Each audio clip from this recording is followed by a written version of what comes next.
Hola, buenos noches, and good evening. This is your weekly news report, and I'm your host, Pedro, along with Rafa and Chief Meteorologist Ariana. Paramount's takeover of Warner Brothers hit a roadblock Monday when a federal judge paused the proposed merger, granting a request from a coalition of 12 state attorneys general who sued to halt the $110 billion deal.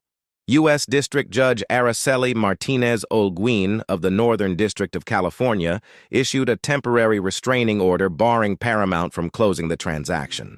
The judge's order said the restraining order will remain in effect for 14 days. The judge, who is presiding over the case, scheduled an August 3rd hearing on the state's motion for a preliminary injunction, which would freeze the transaction while the legal process plays out. The states argue the deal would reduce competition in 3 areas: wide-release theatrical film distribution, anticipated top-grossing movie distribution, and the market for distributing basic cable channels to cable and satellite providers.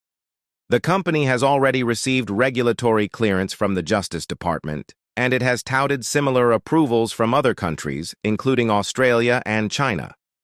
In the state's antitrust case, California's Bonta was joined by the Attorneys General of Arizona, Colorado, Connecticut, Massachusetts, Minnesota, Nevada, New Jersey, New Mexico, and Oregon.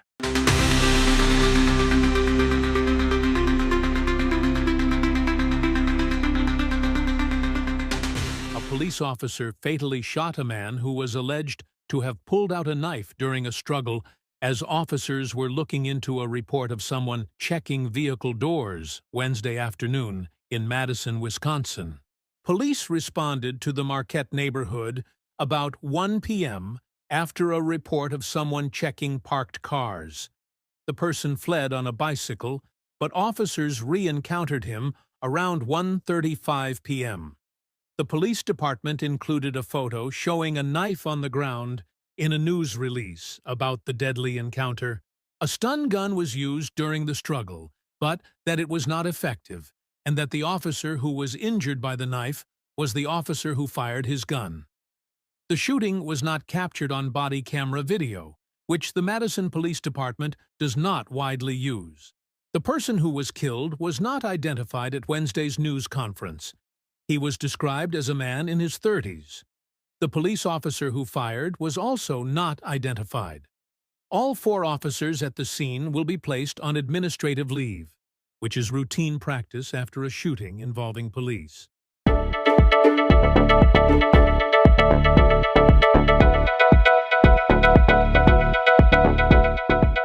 SpaceX's mammoth Starship rocket blasted off Friday on another test flight stretching halfway around the world, this time carrying 20 of the most advanced Starlinks. Towering 407 feet, Starship soared from the company's base at the southern tip of Texas. NASA monitored the space-skimming flight, a critical step toward using the Starship as a lunar lander for moon crews. It was the 13th flight of the world's biggest and most powerful rocket, and the second this year of the new version dubbed V3. Like the previous demo, neither the booster nor spacecraft was being saved, instead plunging into the sea. 6 of the newly launched Starlinks carried cameras to photograph Starship's heat shield. The heat shield was also equipped with sensors to measure the extreme pressure placed on the spacecraft during launch. NASA needs Starship to wrap up testing and reach orbit soon, so the Artemis III astronauts, 3 Americans and 1 Italian, can practice docking their capsule with it next year. Starship is also the vehicle with which Musk intends to build a city on Mars. He's already booking tourist trips to Mars as well as the moon.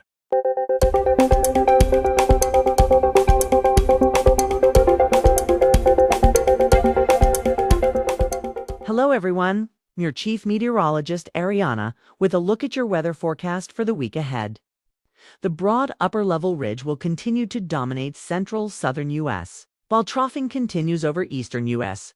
Severe weather threat increases on Sunday, as several shortwave disturbances shift eastward and mid-level flow increases, reinforcing organized thunderstorms from the upper Mississippi Valley into the upper Midwest.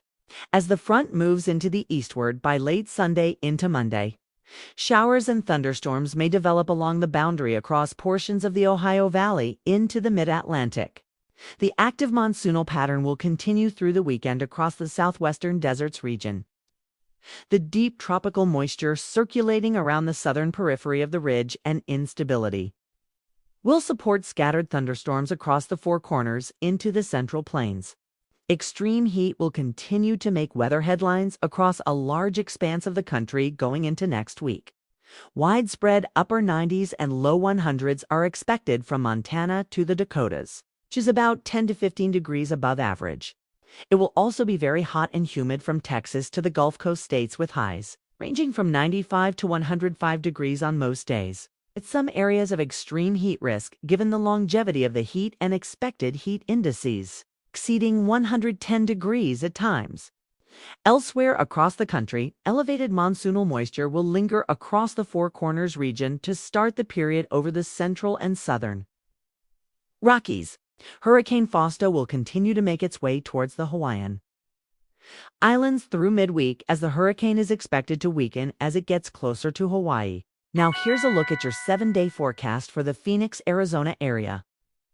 We'll see above-average daytime temperatures for the entire week with highs ranging from the mid-100s to 112 by next weekend. The chances of monsoonal activity decreases significantly as we see a dry trend for most of the week. Overnight lows will continue to be on the very warm side with lows each night around upper 80s to low 90s.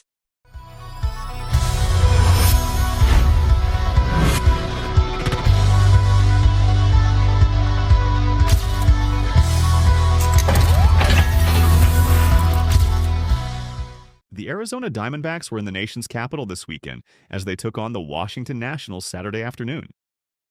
Gabriel Moreno got the Diamondbacks on the board in the third inning with a 2-run single. James McCann added an RBI single for Arizona's third run. Abrams was a part of a 4-run third inning when he hit an RBI double. Dalen Lyle hit a triple to score 2 more runs. Abrams added his solo shot in the fifth, going 390 feet to right center field for his 25th home run of the year.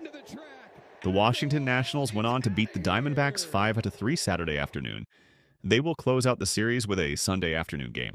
Next, we take you out to St. Petersburg as the Cleveland Guardians took on the Tampa Bay Devil Rays at Tropicana Field.